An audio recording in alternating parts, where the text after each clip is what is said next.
नमस्कार, मी सहयोगिता आणि आपण पाहता चाळीसगाव डांगांची ओळख सुराज्य मराठी।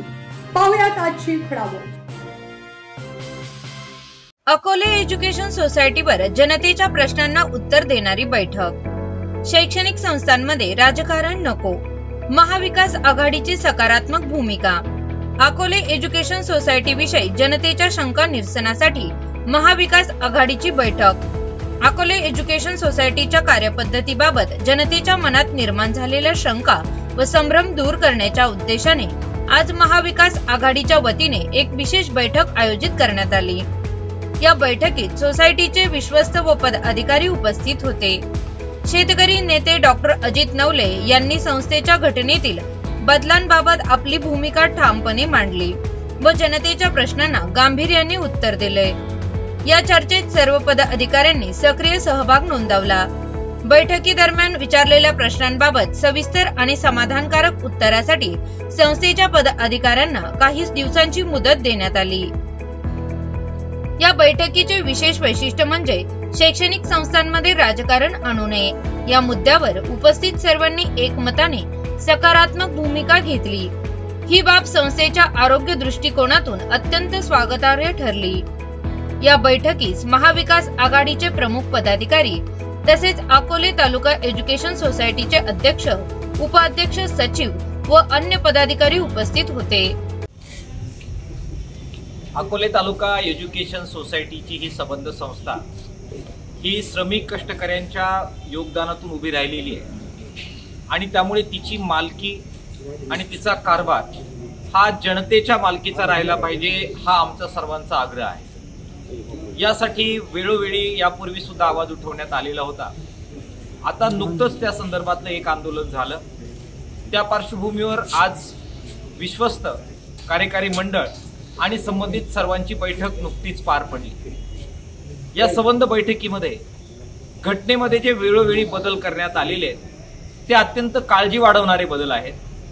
विशेषतः मूळ घटनेमध्ये सर्वसाधारण सभासद, जनरल बॉडी त्या मीटिंगला सर्वाधिकार होते आणि त्याच्या अंतर्गत ऑडिट सादर करणं असेल, हिशोब तपासणं असेल, कार्यकारिणीची निवड करणं असेल, इतकंच काय तर या संस्थेचे ट्रस्टी कोण असतील हे ठरवण्याचा सुद्धा अधिकार अप्रत्यक्षरित्या सर्वसाधारण सभेला, सभासदांना आणि त्यांच्याद्वारे निवडल्या गेलेल्या कार्यकारी मंडळाला होता।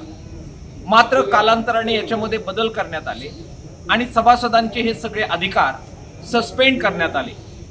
सर्वसाधारण सभेचा अधिकार सुद्धा वेळोवेळी काढून टाकण्यात आला आणि त्याचा परिणाम म्हणून कुठेतरी सगळे अधिकार हे ट्रस्टींच्या हातात एकवटले, असा अनुभव आमच्या सगळ्या अभ्यासातून पुढे आलेला होता।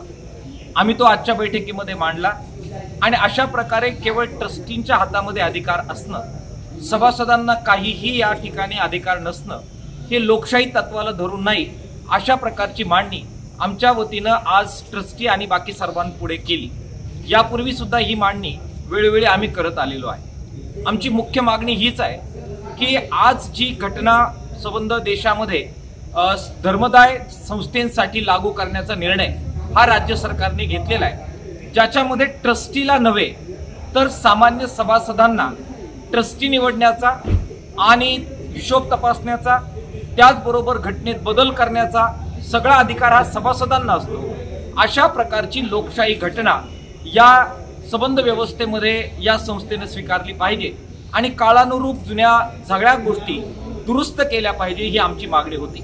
आज आम्ही ती मागणी सर्वांच्या समोर मांडली। या ठिकाणी ही संस्था जशी माननीय मधुकर रावजी पिचड साहेब यांचं योगदान या संस्थेमध्ये आहे, त्याचप्रमाणे यशवंतराव भांगरे असतील, बुवासाहेब नवले असतील, रुपवतेजी असतील, शहाजी असतील, हे सगळे जे लोक होते या सगळ्यांचं योगदान राहिलेलं आहे। त्याच्यामुळे ज्या प्रकारे मधुकर रावजी पिचड साहेब यांच्या स्मृती जतन करण्याचे प्रयत्न संस्थेकडून होत आहेत त्याला विरोध असण्याचं काही कारण नाही, पण त्याच्या जोडीला यशवंतराव भांगरे, बुवासाहेब नवले, दादासाहेब रुपवते, भाऊसाहेब हंडे, इतर सर्व जे मान्यवर ज्यांचं योगदान या तालुक्यातल्या या संस्थेच्या उभारणीत लागलेलं आहे त्यांच्या सुद्धा स्मृती पुतळ्यांच्या रूपात या संबंध वास्तूमध्ये ठिकठिकाणी उभ्या राहिल्या पाहिजेत आणि त्यांचे सुद्धा पुतळे या वास्तूमध्ये उभे राहिले पाहिजेत, अशा प्रकारची आमच्या सर्वांची भावना आहे, जी आम्ही ट्रस्टच्या समोर आज मांडली.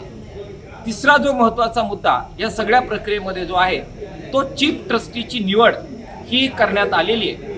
आणि फारशी त्याची चर्चा न होता स्वतः वैभवराव पिचड हे प्राप्त परिस्थितीमध्ये चीफ ट्रस्टीचं काम करतायत. तर ह्या निवडीबद्दल सुद्धा काही शंका लोकांच्या मनामध्ये आहेत, ते आम्ही त्यांच्या कानावर घातल्या. त्यांनी सांगितलं की कायदेशीर प्रक्रिया वेगवेगळ्या ठिकाणी सुरू आहे, बाकीच्या ट्रस्टीच्या बद्दल कायदेशीर प्रक्रिया पूर्ण न झाल्यामुळे आणि कारभार चालवण्यासाठी काहीतरी यंत्रणा हवी, त्यासाठी आम्ही हा निर्णय घेतलेला आहे. आमचं म्हणणं असं आहे की ज्या लोकांनी वेगवेगळ्या कारणामुळे राजीनामे दिलेले आहेत, ते कारण राजकीय असो की वैयक्तिक, परंतु कोर्टातच निर्णय झाले पाहिजेत असा काही आग्रह त्याबद्दल असता कामा नये. काही ट्रस्टींच्या निवडीला ऑब्जेक्शन घेण्यात आलेलं आहे, ते कोर्टातच सुटले पाहिजे असा काही आग्रह असायचं काही कारण नाही. संवादाने प्रश्न सुटू शकतात. जर संस्थेचं वातावरण राजकारण विरहित करायचं असेल तर कोर्ट कचेऱ्याऐवजी सर्व पातळीवर संवाद सुरू करावा, सर्वांशी बोलावं, सर्वांची मतं जाणून घ्यावी आणि सामोपचाराने इथे लोकशाहीची पुनर्स्थापना करण्यासाठी काय करता येईल, घटनेबाबत काय करता येईल, सभासदत्व खुलं करण्याबद्दल काय करता येईल हे करावं, अशा प्रकारची मागणी पुन्हा एकदा अत्यंत संसदीय भाषेमध्ये आम्ही ट्रस्टींकडे केलेली आहे. त्याच्यावर उत्तर देत असताना त्यांनी सांगितलं की आम्ही उपस्थित केलेले मुद्दे कायदेशीर आहे, त्यामुळे काही कायदेशीर सल्ला आम्हाला घ्यावा लागेल, त्याच्यावर विचार करावा लागेल. त्यासाठी काही वेळ त्यांनी मागून घेतलेला आहे. आम्ही हे नक्कीच समजून घेऊ शकतो की आम्ही आलो आणि लगेच मागणी मान्य झाली असं होणार नाही. त्यामुळे त्यांनी काही वेळ मागितलेला आहे, त्यांनी तो वेळ घ्यावा, परंतु अवास्तव वेळ ते घेणार नाहीत आणि लवकरात लवकर पुन्हा आम्हाला बोलवतील आणि आम्ही घटनेबद्दल, सभासदत्व खुलं करण्याबद्दल आणि लोकशाहीची पुनर्स्थापना करण्याबद्दल जे मुद्दे उपस्थित केलेले आहेत तर याबद्दल ते आम्हाला योग्य ते उत्तर देतील आणि संवादाची प्रक्रिया पुढे जाईल असं आश्वासन त्यांनी आम्हाला दिलेलं आहे. आंदोलनाची प्रक्रिया ही दुहेरी असते. एकीकडे आंदोलन चालू असतं आणि दुसरीकडे संवाद सुद्धा सुरू ठेवायचा असतो. संवाद सुरू झाला म्हणजे आंदोलन संपलं असं होत नाही, किंवा आंदोलन झालं मग संवाद करण्याची गरज नाही असंही होत नाही.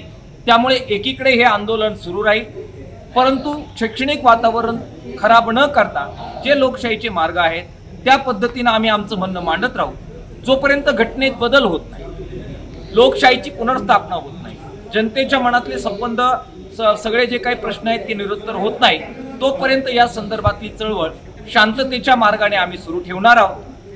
दुसऱ्या बाजूला चर्चेच्या फेऱ्या सुद्धा संस्था चालकांनी सुरू ठेवाव्यात अशा प्रकारचं आवाहन आम्ही त्यांना केलं. अकोले कुटुंबामध्ये आई किंवा बायको यांना सभासद किंवा सदस्य करणं याबाबत काय चर्चा झाली? ते गैरलागू मुद्दे आहेत. घटनेतला बदल, नवीन सभासदत्व खुलं करणं आणि मूळ मुद्द्यांवर आम्हाला गाव घालायचा आहे. बऱ्याचदा चर्चा ड्रायव्हर्ट होण्यासाठी जे मुद्दे उपस्थित केले जातात त्याबद्दल बोलण्यामध्ये आम्हाला काही इंटरेस्ट नाही. आज खऱ्या अर्थाने जी पत्रकार परिषद सोमवारी आम्ही घेतली होती, अकोले एज्युकेशन सोसायटीच्या संदर्भात ज्या काही वावड्या उठवल्या जात होत्या त्याला अनुसरून आम्ही सोमवारी पत्रकार परिषद घेतली होती. आणि त्या पत्रकार परिषदेमध्ये जे काही आमचे प्रश्न होते, जे काय आम्हाला मनामध्ये शंका होत्या त्या आम्ही उपस्थित केल्या होत्या. काल आपण बघतोय का काल अकोले एज्युकेशन सोसायटीच्या विश्वस्तांनी त्यांची एक सायंकाळी पत्रकार परिषद घेतली. त्याच्यामध्ये त्यांनी अनेक मुद्दे जे काही प्रश्न उपस्थित केले होते. आपल्या परिसरातील महत्त्वाच्या घडामोडीसाठी सुराज्य मराठीला सबस्क्राईब करा, लाईक करा आणि शेअर करा. आपल्या सुराज्य मराठीच्या YouTube चॅनलला सबस्क्राईब करायला विसरू नका.